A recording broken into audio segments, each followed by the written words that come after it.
Good evening, everyone. You're watching the Founders Forum.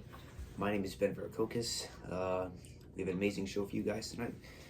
So today's topic is Trump and the Epstein Files.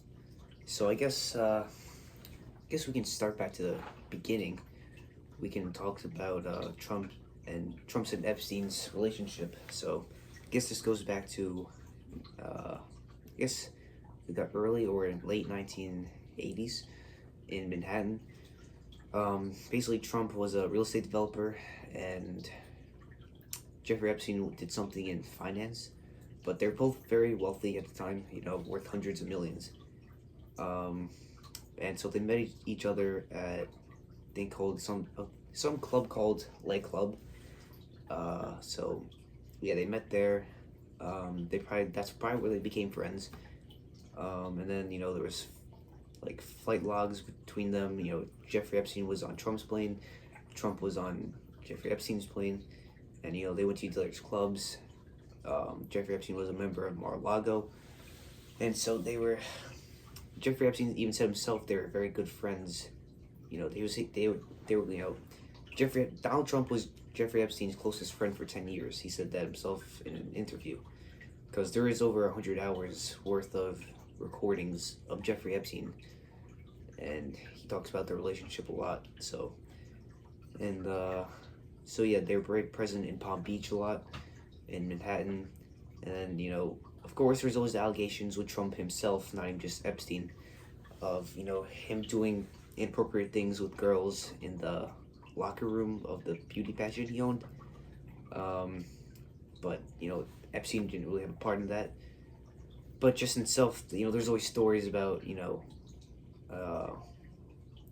there's always young girls surrounding, Jeffrey Epstein and Trump at the clubs, whether it was Mar-a-Lago or it was Jeffrey Epstein's house. Then there was birthday letters sent by Trump, which Trump,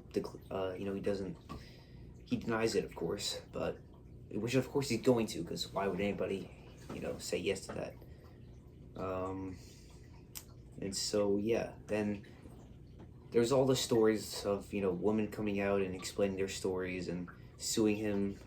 And so, yeah, I guess then we can go to like 2003, where supposedly they had a falling out. I say supposedly because it turns out that, Trump claimed that he had a falling out with Epstein after a bidding war where Trump obviously won. It was for another mansion in Palm Beach. So, yeah, and then he said he caught Jeffrey Epstein being inappropriate with one of the girls, and then he caught him a second time doing it, and that's when he kicked him out of Mar-a-Lago. But then they found out in 2007 that he had still been a member. So, it's not really it's not really known when they actually stopped being friends.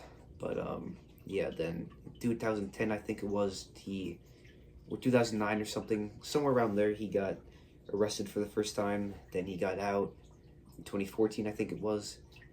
And then in 2019, he gets arrested again. And then, yeah, then he dies. And then, of course, there's always suspicions about how he died. They said it was a suicide, but when they released the videotape of the night or the hour that he died, there was 3 minutes missing. So, of course, it's probably whoever, did the deed or whatever, they're just trying to cover themselves. They said, why wasn't it a suicide? Because, for many reasons, I guess, because, number one, he was a very connected and powerful guy who had, he had all the celebrities, politicians, and businessmen going to the Epstein Island. They're all in the flight logs. It's not just, Trump, it's Bill Clinton, that guy in a wheelchair, I forgot his name, but, all the people, there's a whole list of names that were supposedly on the list. And so, if the list comes out, then all those people get exposed. So, Jeffrey Epstein had a lot of dirt on a lot of people. So, people knew that and they wanted to silence him. So, that's basically what happened. Now, of course, I guess you can skip to 2024 when Trump was on his campaign. he promised everybody that he was going to release the files, and then skip toward 2025. We're like, 8 months in now, and he still hasn't released them yet. Well, actually, no. When was it? In February 2025, Pam Bondi, the Attorney General, released what was it? The first phase of declassified Epstein Files, which just included flight logs and guest lists and stuff like that. But there was really no point behind that, because most of it was already leaked material that came out. Of course, they also say that they're not. It's going to take a while to release it, because most of the victims on the list were minors at the time. So that's need to kind of respect their privacy and that kind of thing. They just said it takes time to review all the files in general. And of course, they're not releasing them because a lot of important people were on those lists, including Trump himself, where he supposedly appeared multiple times on it.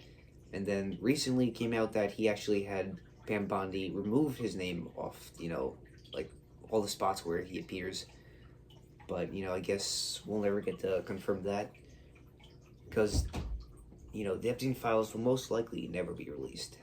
I think we all know that now. Until, maybe the next presidential election.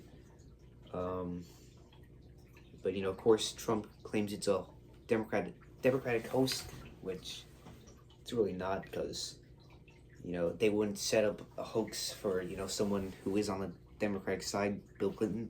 So that's that, basically. And so, yeah, I think we can all, and in the beginning, when they found out that Trump was in the Epstein Files, again, I was kind of confused, because I thought we all knew that already.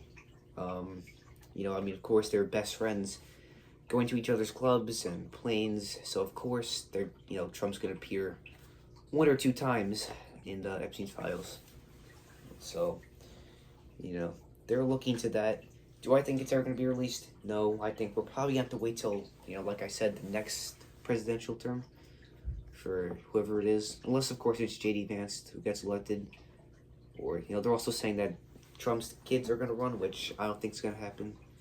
But, yeah, so, guess that's it for today's episode.